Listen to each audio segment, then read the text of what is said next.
In this tutorial, we're going to talk about casting and type conversion. So I'm going to declare a short variable called x and set it to 1.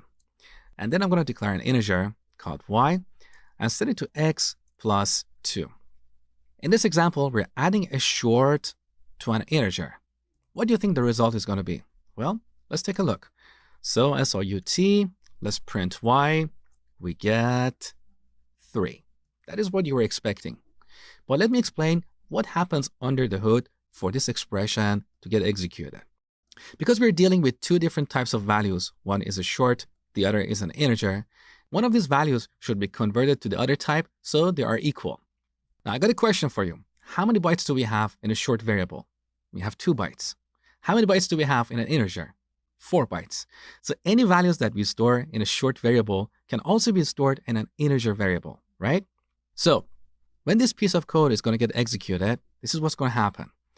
First, Java looks at the value in this variable. It's 1, right?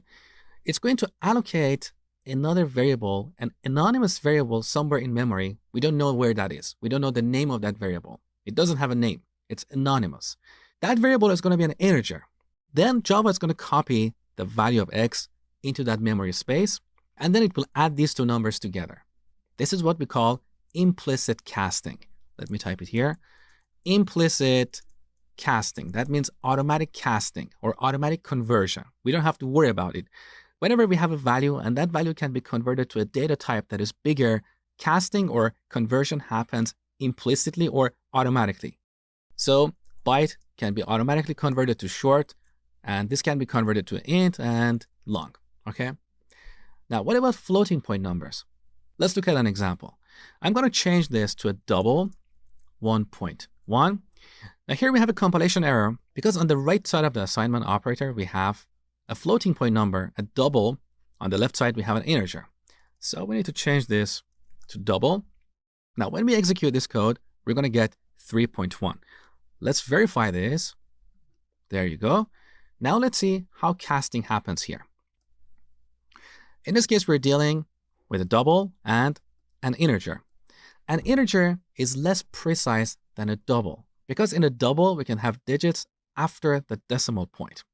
So in this example, Java is going to automatically cast this integer to a double.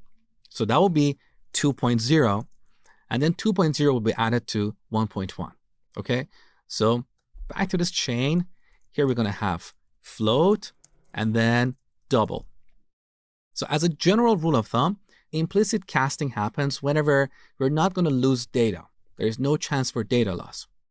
Now, what if we want y to be an integer? So in this example, we don't care about the digits after the decimal point. We want to see 3 on the terminal. How should we do this? This is where we should explicitly cast the result. So we should cast x to an integer like this. Parentheses, int. This is explicit casting. We convert x to an integer, so the result will be 1 without a decimal point. 1 will be added to 2, and y will be 3. Take a look. There you go. So this is all about implicit and explicit casting. Now, this explicit casting can only happen between compatible types. So all these types are compatible because they're all numbers. But we cannot cast a string to a number.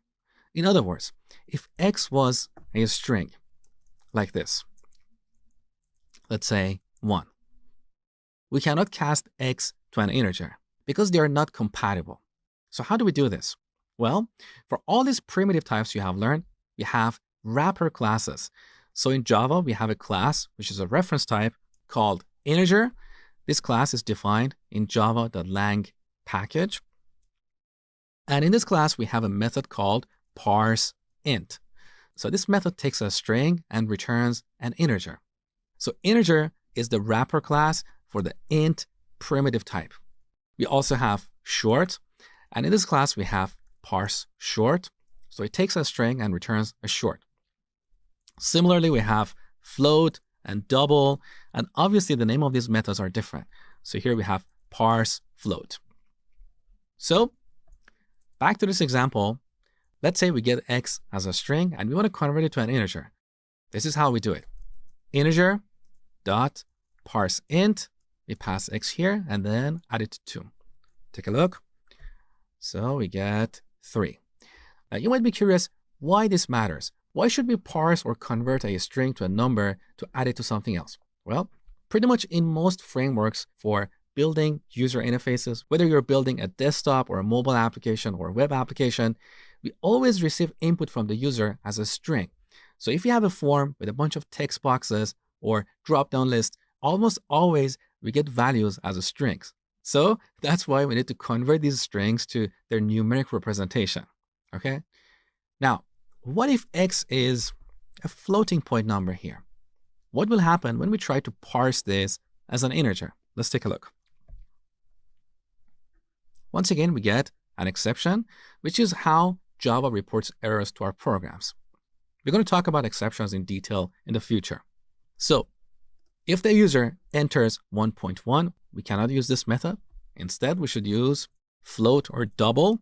Let's say double because that's easier. Double parse double. So we parse this number as a double, add 2 to it, and then store the result in a double. And then we will get 3.1. Beautiful. Next, we're going to look at the math class for performing mathematical operations.